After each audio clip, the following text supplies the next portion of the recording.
Welcome you back to the Big Easy on a balmy 62-degree day. We're moments away from the 63rd edition of the NBA All Star Game.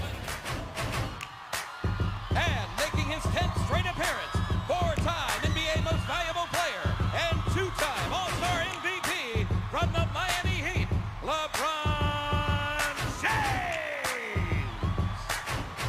The Miami-Indiana rivalry has been percolating in the East for 3 years, coinciding with the emergence of Paul George as an All-Star. LeBron, how do you put that aside to work tonight as teammates? It's the Eastern Conference, and you know, for us this weekend allows us to kind of just decompress.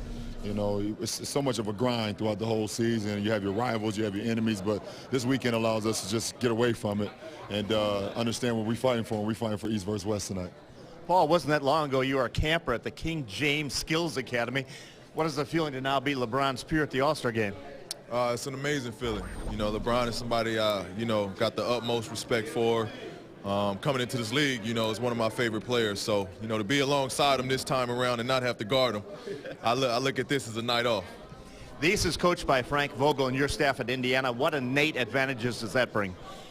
I mean, we're not looking at it like that. I mean, we just out to have fun, you know, playing against or playing with a bunch of great guys. And at the end of the day, it's for the fans, so we just want to have fun with it. LeBron, the last time the All-Star game was in New Orleans 6 years ago, you were the MVP. A lot of people think tonight it's going to come down between you and Kevin Durant. How do you approach that individual matchup? I really don't. You know, I mean, I'm with some of the greatest players in our league, man, in our conference. And, you know, for us, we want to get this win. We've lost 3 straight years, man, and, you know, we got to represent for the Eastern Conference. So, you know, hopefully I'm in a position where I can put our team in a position to win late in the game, and one of us can make a play. Time here for the MVP flashback presented by Kia. That previous All-Star game, as I mentioned, played here in New Orleans. LeBron racking up 27 points, 9 assists, 8 rebounds in that 134-128 victory here in the Big Easy. And James named the MVP, collecting his second in 3 seasons. How about Carmelo Anthony, who has been a small forward and power forward, jumping center. LeBron off the steal and puts it down.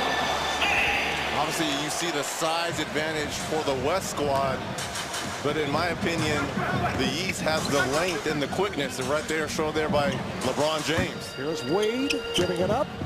And again, it's LeBron. I like LeBron setting the tone here early, playing the passing lane, making the steal. Oh, nice pass. And James with the reverse. Very nice unselfish play there by Paul George to LeBron. Back comes James. Back. Here's to James from Anthony. Well, that's 2 deflections LeBron James has had in transition defensively for the East.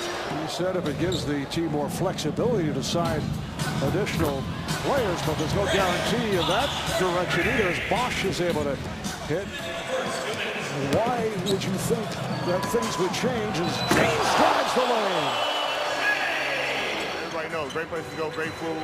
You know, it's Big Easy for a reason. You know, everybody here, you know, real calm and collected. So that's a good thing for us basketball players. You know, and a lot of people who know. He's helped mentor him a lot with things that have gone on the last couple of years, some of the frustrations that Kevin's had to deal with. And now that he is himself one of the league's best players, he wants to do that for young guys that come in after him. Here's Durant. Try to lead Harden. Harden with the save, picked off by Bosch. And Bosch kicks it ahead. James with the reverse. You saw that coming. That's why Kyrie Irving wanted to get the basketball. He understood that James was on that left side facing coming.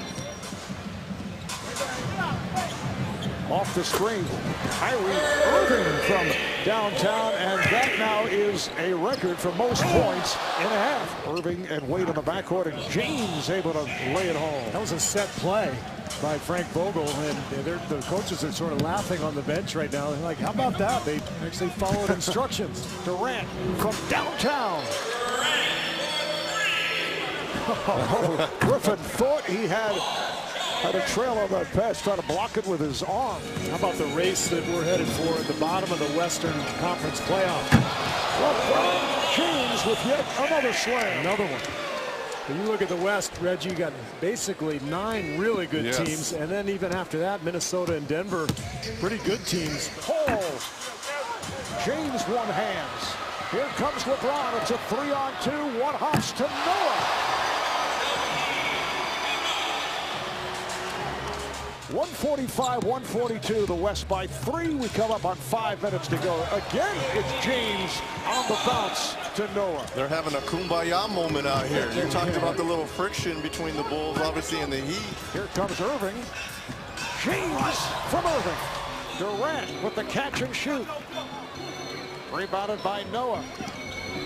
The West up by 1. Irving, nice hesitation to get around low. And here's Irving to the trailer. Irving with the setup for James. The East is up by 6. So the East comes from 18 down in this record-setting All-Star game. The most points by one team, 163 by the East. Most combined points. Griffin and Durant each with 38.